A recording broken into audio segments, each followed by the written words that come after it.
Hello, students, and welcome to the first week of class. Each week I'm going to try to give you a little bit of a video lecture that goes along with the slideshow that I've created for each week, so that you can better understand some of the terms and ideas that the textbook is talking about. So you already watched the introduction to the class, and so we know that writing for mass media is one of the most important, rewarding things that we can do. The first chapter goes over some basics, and I think these rules are good not only for writing for mass media, but for writing in general. So why don't we go ahead and get started here. So Staval asks the question, how do good writers become great writers? At this point in our academic and professional careers, we're probably already good writers. We're here taking this class because we want to become great writers. Well, all the good writers are all the great writers that I know. They read as much as possible. They read all the time.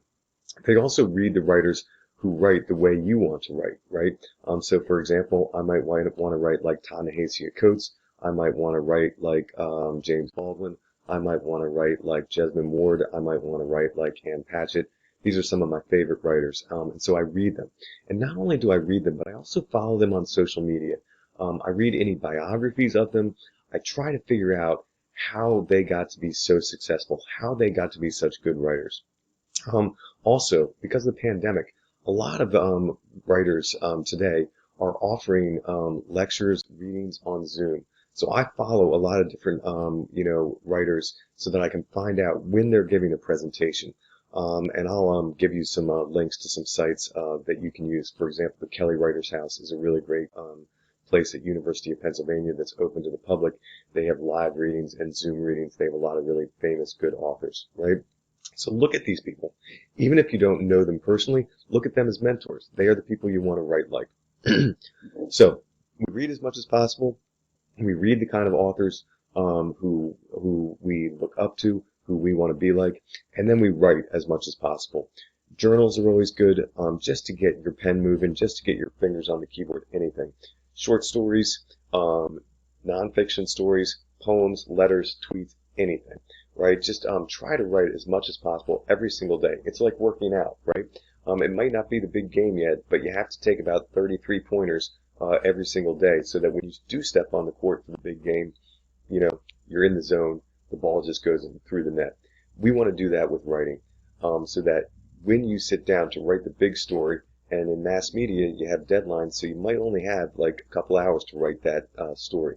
So what you want to do is you want to have practiced before you get to that big story, which might be your big break as a journalist. And that's what this class is going to do. We're going to practice as much as possible. Understand that writing is hard work. All of us should know this by now, right? So there's two parts of writing for mass media that are hard work. One is doing the research, being a reporter, going out and getting the information, right? The second part is the writing process itself, right? But the writing process itself is going to be a lot easier the more research that you do, right? Many of us have writer's block. We've sat in front of a blank screen and we have asked ourselves, what am I going to write about? Well, if you've done your research, if you've taken notes, if you've gone out, you've asked questions, developed sources, you've done some background research, you can just sit down and write. And if you've practiced, those words are going to start flowing. The other thing is, when you sit down and write and you're looking at the blank page, writing for mass media has certain rules.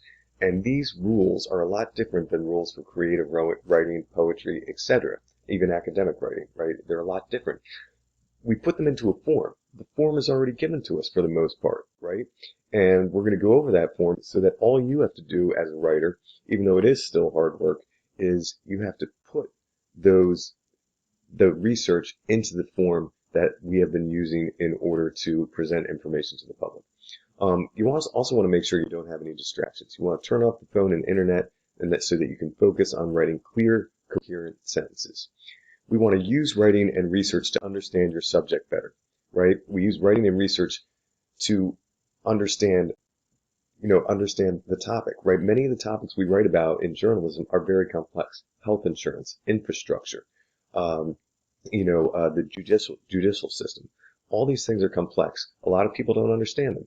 We might not even understand them when we start, but through research and through the writing, we understand them better, right? Then we want to use clear writing to share that understanding with the rest of the world.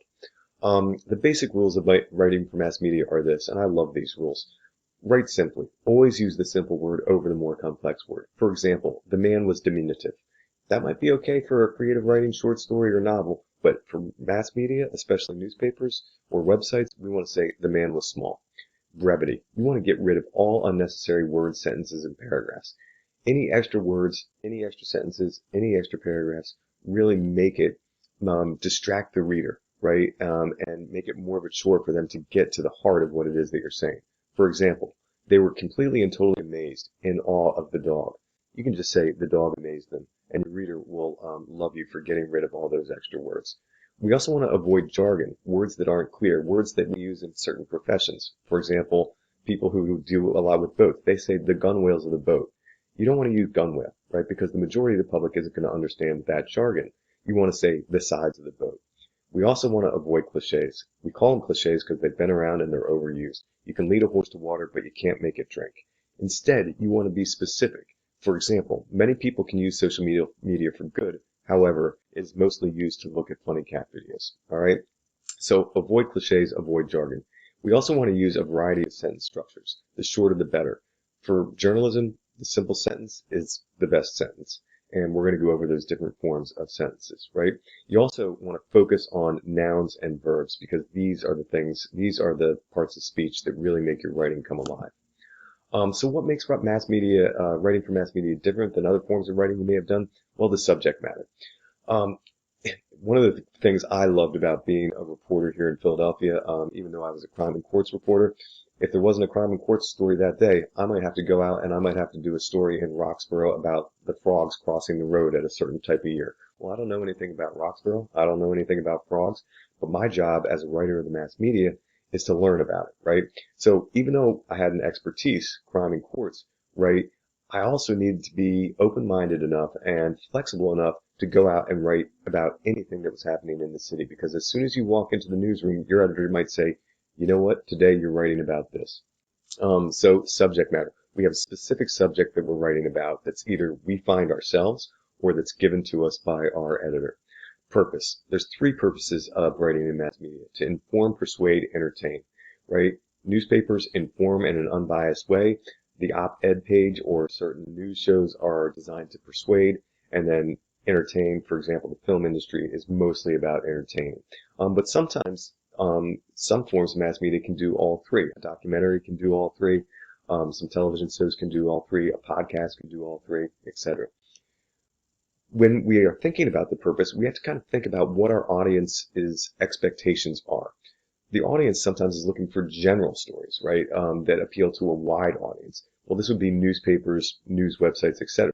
But sometimes the audience is very niche. They're very specialized, right? This is what magazines and radio stations did, right? You first had very general magazines, then you had really specific magazines like Cat Fancy Magazine, just for cat lovers, right?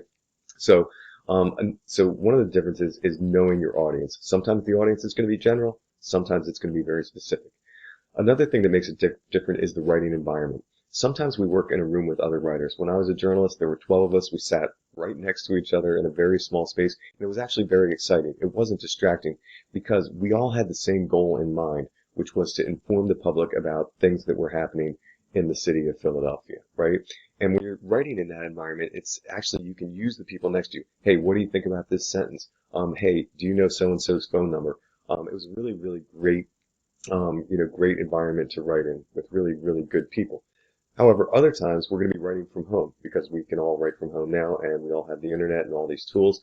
So sometimes we're writing in a group, sometimes we're writing, alone. But no matter where we are writing, the process often involves editors, copy editors. Sometimes a lawyer is going to have to look over your piece to make sure it's not libel or slander. So we're almost never, even though we might be writing alone at home, we're never engaging in the writing process alone. We almost always have other people who are going to help us out.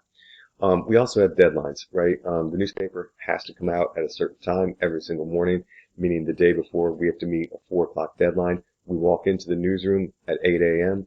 and then we have to have a story written by 4 p.m., right? It's a lot of pressure, but a lot of that pressure can be good, right? And one of the things that editors and publishers are looking for are writers who can make those deadlines. Professionalism. In journalism, we work our way up, right? It's very rare that somebody comes right out of college and gets their dream job. We start writing for college newspapers. That's where I started. We start at, college stations, like our television station here at CCP. We are a CCP newspaper, the Vanguard. Start there. We want to get clips and experiences from those organizations. Then we look for internships. My first internship was at WHYY, great experience. And we also want to look for freelance opportunities, right? Maybe we can just write a piece here, here or there. Also use social media. You have to get out and make a name for yourself. Most professional writers start small and then they move up the ladder. Right? I worked up at the Philadelphia Tribune. A lot of famous journalists came from the Philadelphia Tribune, including Ed Bradley. And most of the people I worked with, most of the younger people fresh out of college, they went on to, bigger newspapers as they went on, right? You want to try to write for as many different organizations as you can. Maybe write for a newspaper or a magazine, try to write for a radio, as many opportunities as you can take advantage of. This is going to allow us to develop contacts and different contacts and different skill sets. As we are, engaging in our internships and our writing for college publications, follow the standards and conventions that we're going to go over in this class. Use quotes. Use as many quotes as possible, right? This shows that you've done your research. When you're going out and you're getting quotes, identify yourself and the organization when conducting interviews. Don't do any kind of undercover work. That's just shady unless absolutely necessary. We'll go over that when we go over the chapter on law and ethics. We need to attribute all information that comes from an outside source, whether it's from the internet, interviews, a book, whatever. It must be attributed and attributed correctly. Never misquote, right? Make sure that when you are interviewing a source, you record it or you take good notes, and never misquote or take anything out of context. Writing for newspapers, we use a form called the inverted pyramid. It means that we start with the most important information at the beginning in the lead, and then we go down to the least important information at the end. And we're going to go over why we do that, I believe, in week 3 or 4. Okay? And then the other thing to be aware of, as you all know, the media environment changes every single day. It changes at such a quick pace. We want to be flexible, learn how to write for a variety of platforms, because a newspaper is no longer just a newspaper. It's also a magazine. It's also a podcast. It's also takes video. So we need to know how to write in all these formats. We're also going to look at public relations and advertising. It's really hard to get a job in mass media, right? And sometimes in order to, put food on the table, our dream job might be in television, but every once in a while we might have to take a PR job or go into advertising in order to make some money. So we're going to go over those two forms too, because they are important not only for our careers, but also to kind of understand how the mass media, how mass media organizations use advertising and PR. And this class is designed to teach you how to write for all these platforms. And even though the platforms are changing, some standards remain. These are accuracy, honesty, good writing. Always remember those 3 things. Adhere to them, and you will be successful. All right? So that's chapter 1. If you have any questions, you can always email me at nhouse@ccp.edu. And good luck, and I really look forward to seeing what you come up with this week.